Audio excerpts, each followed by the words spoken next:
Hey, y'all, welcome to my channel. Unless I'm proven wrong, which I'm hoping it is, that I am proven wrong for this year, for this season, based on what we saw in the preseason, what we're seeing in the preseason, and especially what happened with the Texans. I mean, he has enough weapons surrounded now that if this doesn't work out, he's not QB1 for the New York Giants. He is not QB1. Daniel Jones is not QB1 for the New York Giants. Please prove me wrong. I know you're probably going to go back to, if you've seen some of my videos from last year and the year before that, as well as when he first was drafted and such. I've said that he was never our QB1, and everyone's going to be saying I'm hating on him. It's not, well, yeah, I am hating on him. Why? And there's a reason why I'm hating on him, because he has yet to prove otherwise.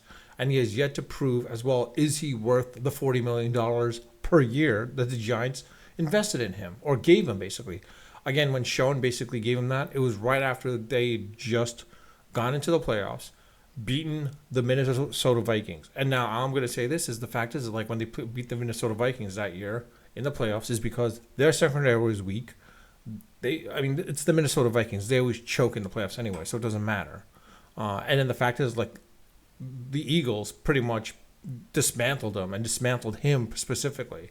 So, and the fact is like, we're gonna find out now, without Saquon, how good he is, because with Saquon, it was I think it was because I'm telling you now, it's because with Saquon, when Saquon was there, Saquon Barkley was there, that was the reason why the Giants were winning here and there.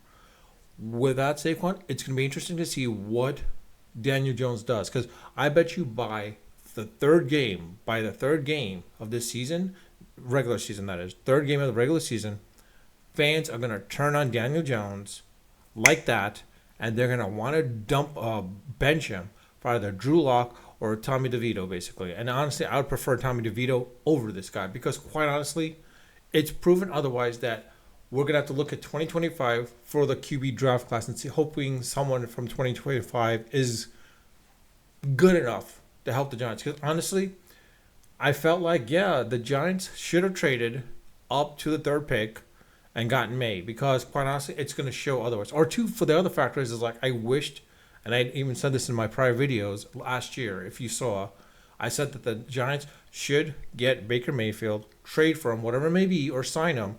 And you probably won't have to give him much, because look what he's done with the Tampa Bay Bucks, and everyone's gonna say, "Oh, Mayfield." And people were cracking up, but he's proven them wrong, proven me right. I mean, it'll be interesting to see how he plays out with the Bucks this year. But I have a feeling it's gonna be good enough to the point like you'll see that he's much better than Daniel Jones.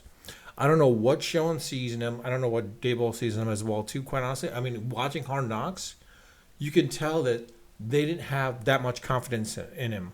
And if they could have gotten a quarterback, in the draft class, they would have.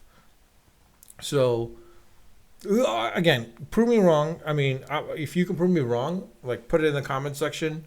Tell me why Daniel Jones is the Giants QB1, and I'll accept it.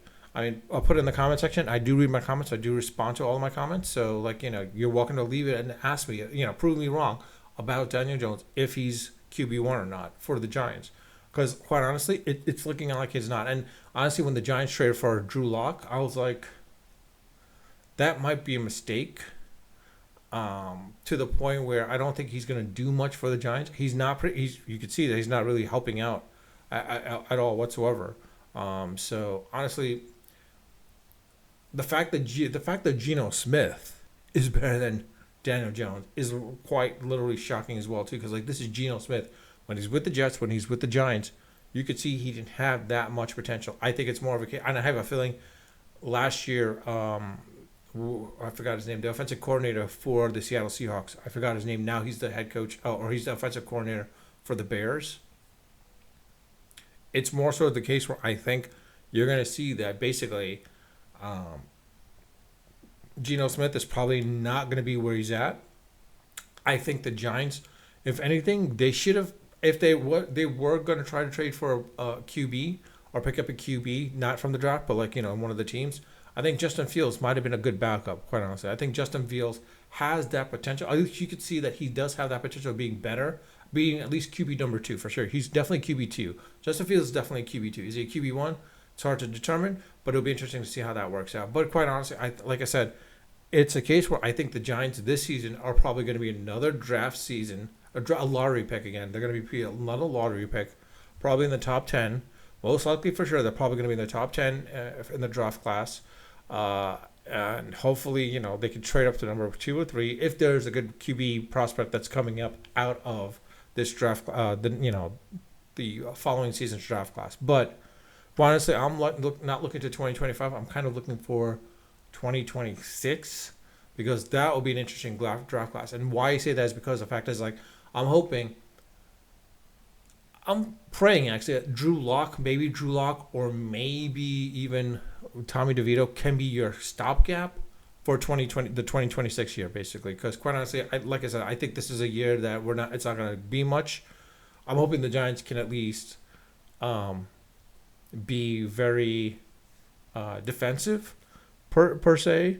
Offensively speaking, I don't think we're going to see much. Basically, it's probably going to be a low-scoring Giants team. Probably, unfortunately, the fact is that the Giants secondary is definitely weak again. And of course, I mean, the Giants have some good edge rushers. So hopefully their linebackers and tackles and defensive ends can actually keep them within the game. But outside of that, I don't think, again, this is a playoff-bound Giants team. I'm hoping I'm proven wrong, quite honestly. I'm praying that I'm proven wrong. But this is a Giants team I think is going to be in the top 10 in the draft class for 2025. But with that, I'll leave it at that. Again, if you like my channel, like my videos, like my content, please subscribe if you haven't subscribed. If you do like this video, hit the like button. If you don't, you're welcome to hit the dislike button. But if I find out more content that I should focus on based on like buttons. Right now, so far, like buttons I've been seeing is saying that I should basically focus more on F1, but I wouldn't mind focusing on the Giants as well too. But with that, I'll leave it at that. Unfiltered, unedited, and of course, always unrehearsed. Until next time.